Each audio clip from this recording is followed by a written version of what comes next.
finished reading Winter Magic, and I thought it was okay, like I had said in my caption before.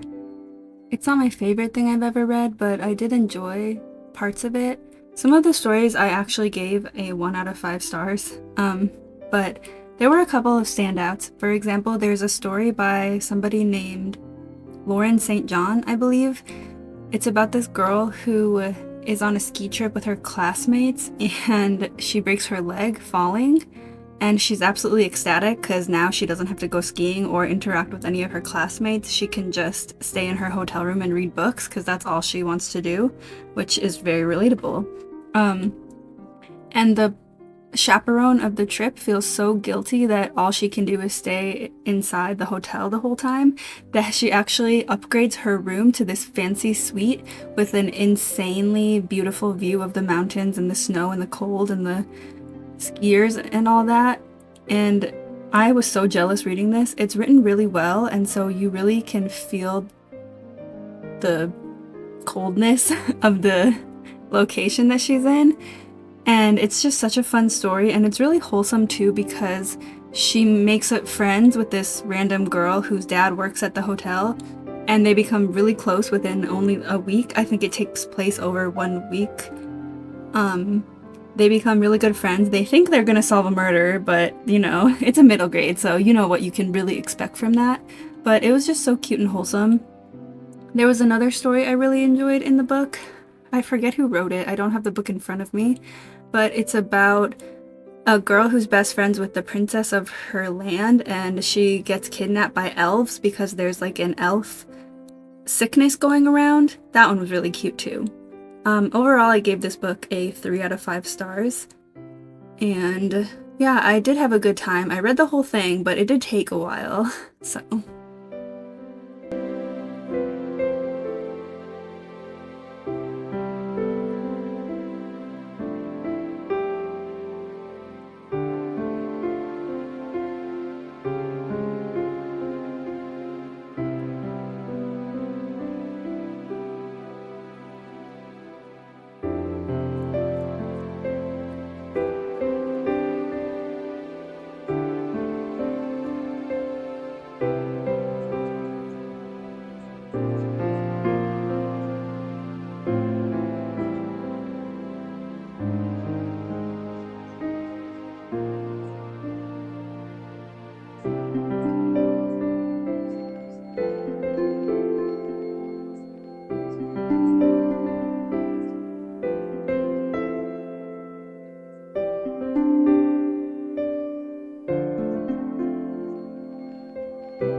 If you haven't noticed, I'm reading another wintry story.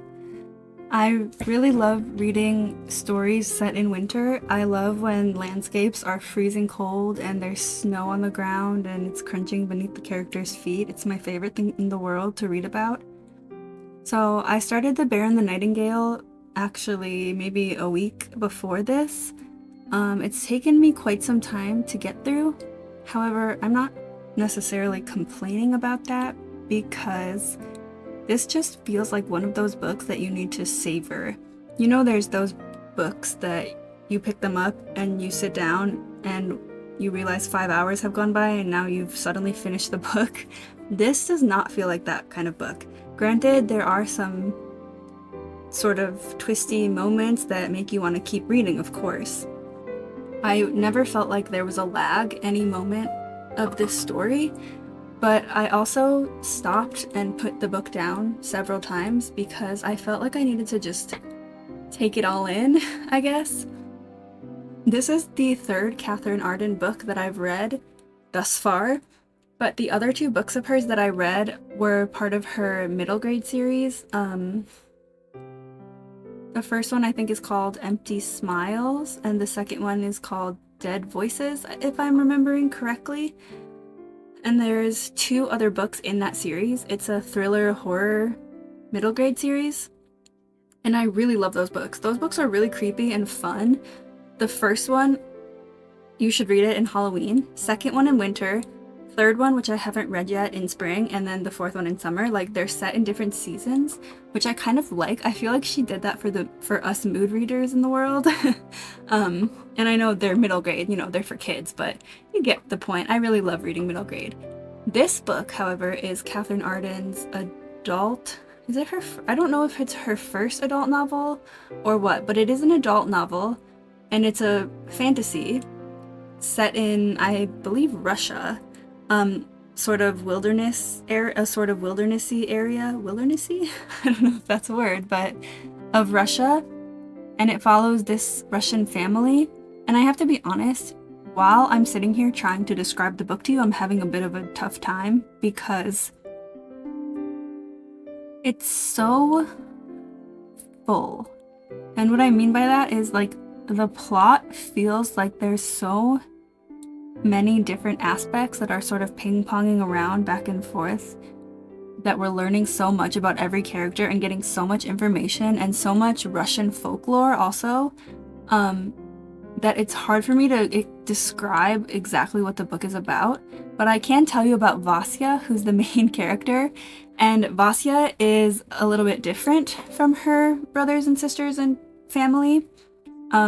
She has some sort of magical elements to her personality, if you will, because this is a fantasy book, so there's magic, of course, and there's demons and there's vampires. Something really helpful to know about this book is that in the back there is a glossary, which I actually didn't realize until more than halfway through the novel. But the glossary is very helpful because Katherine Arden used a very specific sort of transliteration from Russian words to describe things. So, and I will not try to tell you what those words were. However, vampire was not called a vampire. It was called a sort of Russian transliteration. However, in the back, she does explain that the transliterations are not exact. So, like, if a person who spoke Russian read this book, they'd be like, what the hell is this? This is not real Russian. Because she wanted to sort of keep the essence of Russian itself, but make it sort of unique, I guess, and magical, because it is a fantasy world, like I said. But I'm very excited to read the sequel of this story. It was just incredible. The writing is delicious. I genuinely want to eat it. Oh, here I was at the end of the book. This is the last chapter of the novel, so I was really getting there, getting at the end. I did listen at some points to the audiobook because for some reason I found it a little bit difficult for me to follow along physically just reading it. I don't know what it was. This isn't even necessarily high fantasy. I think I just have a hard time with sort of reading books based on some sort of myth or folklore. But I just loved it, and it was freezing cold. There were stories told by the fire, a little girl running and trembling through the wintry forest, magic, of course, and this magical little girl who becomes friends with these creatures, an evil stepmother, of course, although I don't know, she's not necessarily evil like you'd see in like a Disney movie, but she's not very kind. It's just such a wonderful story. I highly recommend it, and you know, I'm really, really looking forward to reading the second one. I believe it's called The Girl in the Tower. One thing I'll make sure to do in the second one is if I go and do a tandem read, so physical and audio or one or the other, I need to really try to pay more attention because I did find myself having to go back because I kept getting kind of confused about what was going on. But oh my god, the writing, I can't even explain to you. The writing in this is so luscious. It's so it's full of something. I don't know how to explain what it's full of, but it's absolutely incredible. And see, here I was reacting to something. I don't really remember what, but I highly recommend, if you've been thinking about picking up this book for a while and have been putting it off, pick it up right now. Right now, especially since it's winter. I mean, unless you're in Australia or that part of the world, then it's probably summer, so pick it up next winter.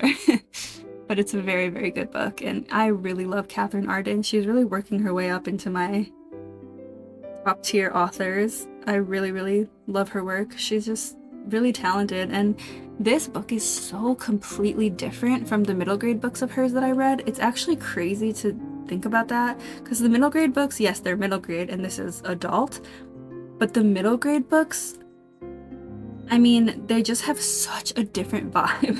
Like the vibe, I mean, they're thrillers, and this is not The Bear and the Nightingale obviously is not a thriller. It's thrilling, but it's not a thriller. The writing is just crazy. Like, if you didn't realize that that was the same author, you would never know. You would never guess. It's so different. She's so talented, so multifaceted in her writing. It's just incredible.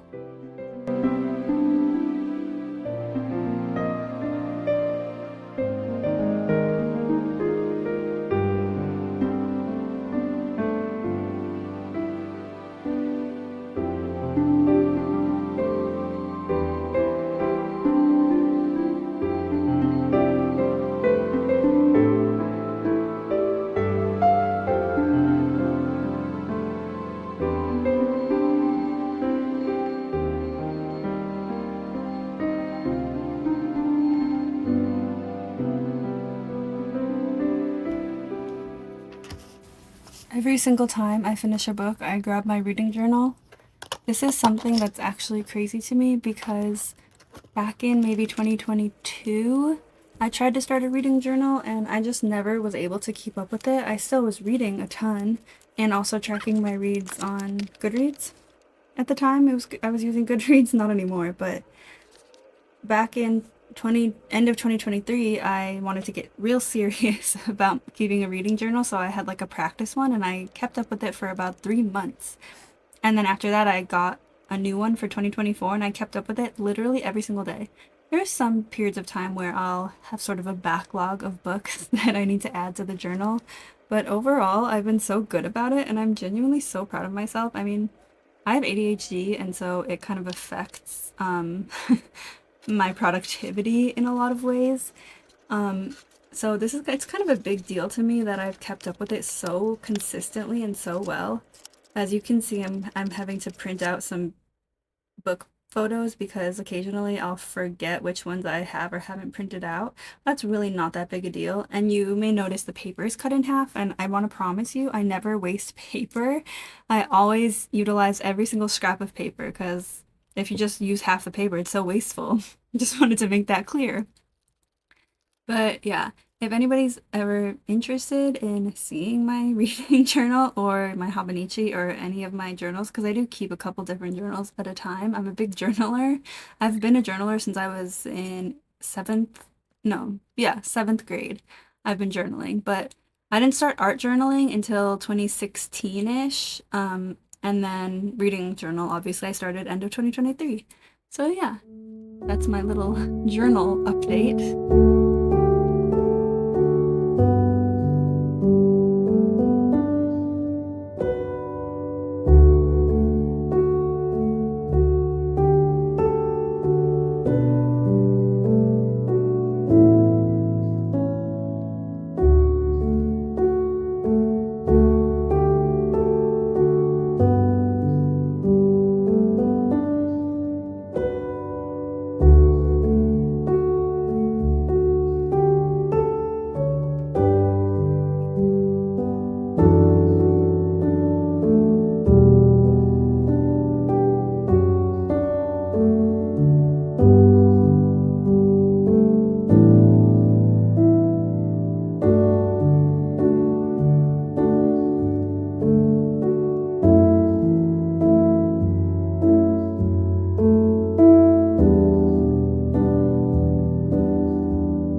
are the 4 books I'm currently focusing on.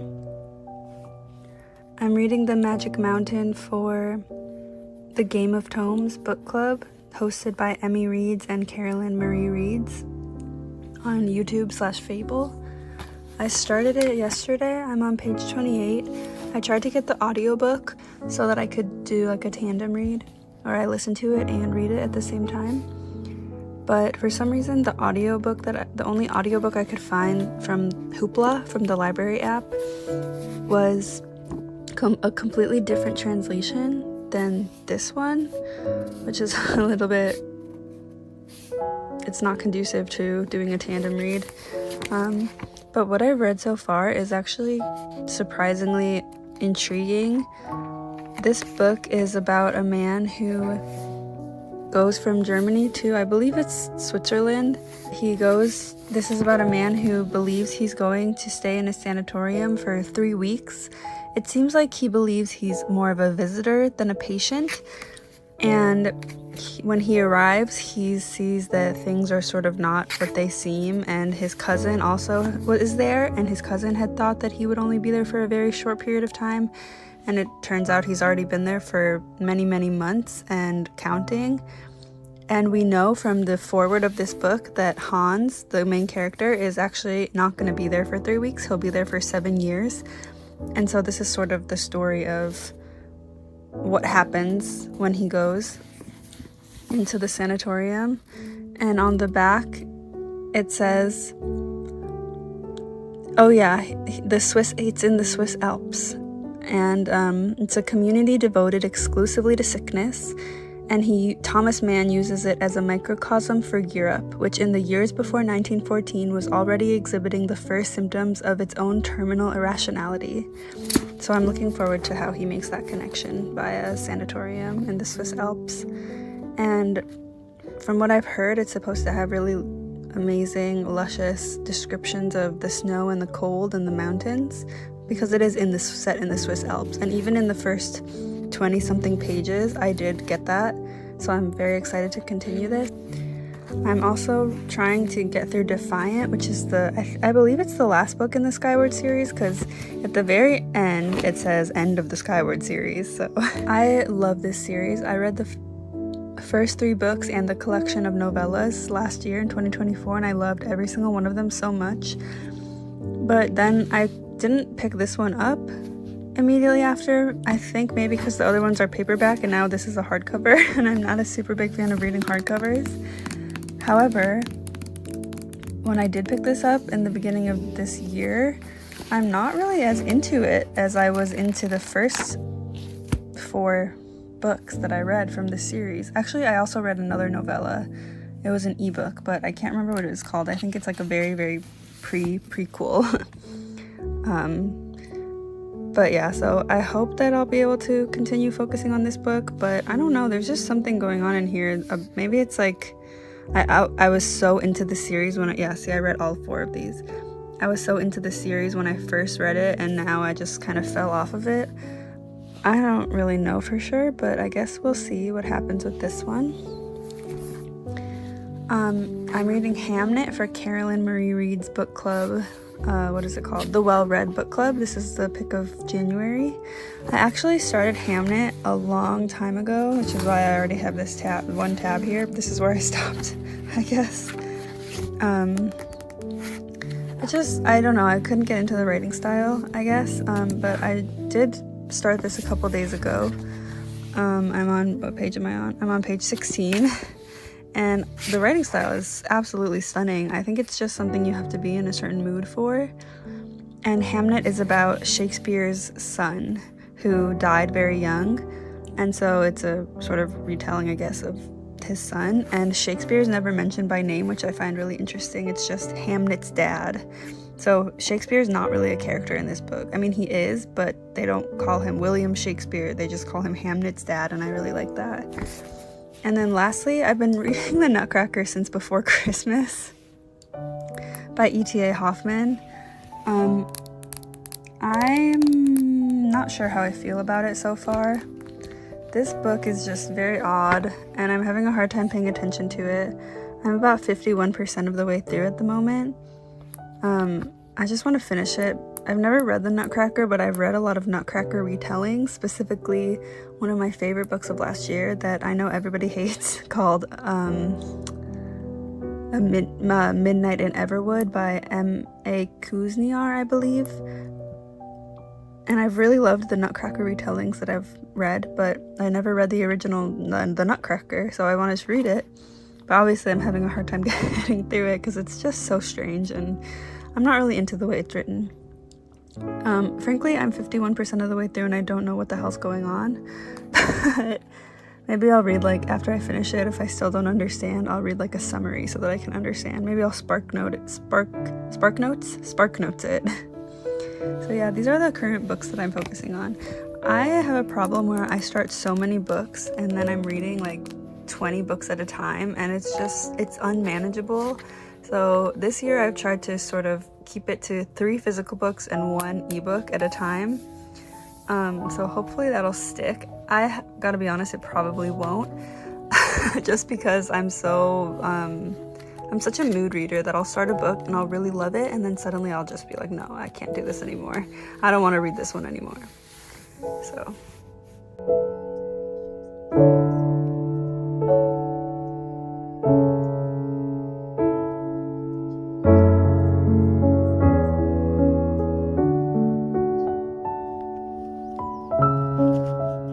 This is a Habanichi Weeks notebook or journal. I use it every day to track certain things like daily to-dos and symptoms and medications that I've taken. And then on the left side in the calendar-ish area, I just write a general summary of what happened in the day or what my health looked like, that kind of thing. This has been a really, really effective way for me to track and journal every single day without sort of getting journal fatigue. I really do recommend it, and I'm happy to do a flip through if anyone's curious.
Just continuing to read The Magic Mountain, but I wanted to tell you about the Nutcracker because last night around, I don't know, maybe 2 in the morning, I finished it and it was so freaking weird.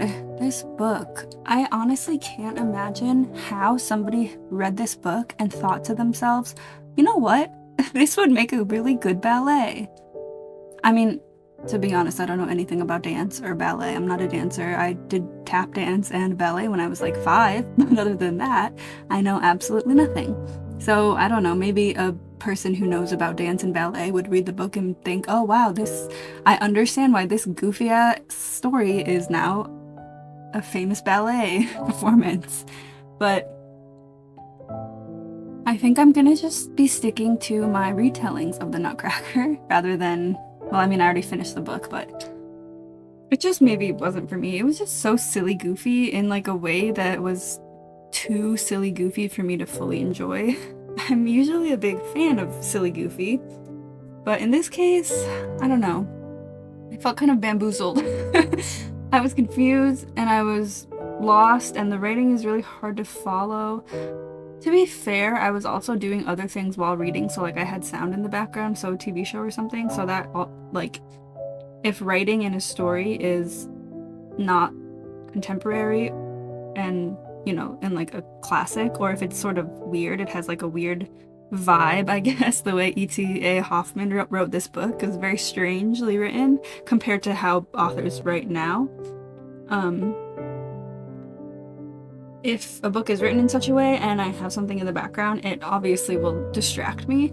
But if I'm reading a contemporary book or, you know, a literary fiction written within the past 10 years, maybe the past like 50 years even, and I have something that I've seen a million times before on in the background, I'm totally fine and I can totally pay attention to what I'm reading most of the time, unless I'm in some sort of chronic illness flare-up and then my head pain makes it difficult. But anyway, that is probably one of the issues that I had with it, was just solely my fault because I was distracted. But like there were some moments that were just so strange. Like there was one line in the book that I showed you in one of the clips from yesterday, and I was absolutely cackling, but in like a what the hell is going on sort of way, because it was so freaking strange. And there was a lot of moments like that, and also I really got the vibe of it was all just a dream, and I know that's not what's going on. I don't think. Again, it could have gone over my head, let's be honest. But if you've read the Nutcracker, you can let me know if I'm completely off base, which it's really possible. But I'm gonna... on page 94, hee hee pee pee, that was the second time I saw hee hee pee pee. And then page 79, oh Crackatuck, thou nut so hard. That made me laugh my ass off. I was cackling. Like there was some parts that I enjoyed. There's a line towards the very end in the last chapter where they say, everybody found fault with her being such a little dreamer, and I liked that. But like one line out of an entire book that I liked. Anyway, if you've read the Nutcracker and you enjoyed it, I'm curious to know your thoughts. I do understand how people enjoy this. I feel like it's really whimsical, and I know I just said I would stick to my retellings instead of like rereading this one or whatever, but now that I'm speaking about it, I kind of want to try reading it again. I mean, it's so short. I wonder if I would have done better if I had an audiobook to listen to and read along with it, just to sort of get a full immersive experience of the story. But yeah, that's The Nutcracker by E.T.A Hoffman. I'm curious about The Nutcracker by Alexandre Dumas, because I think that he wrote something. That's also the author of The Count of Monte Cristo, which I have not yet read, but it is on my TBR. It's pretty high up there. I really want to read it this year. But yeah, I'm curious what he did with the story. And is his version the version that was made into a ballet, or is it the original E.T.A Hoffman version? And why are there so many versions of the Nutcracker in novel form? That's another question that I need to Google.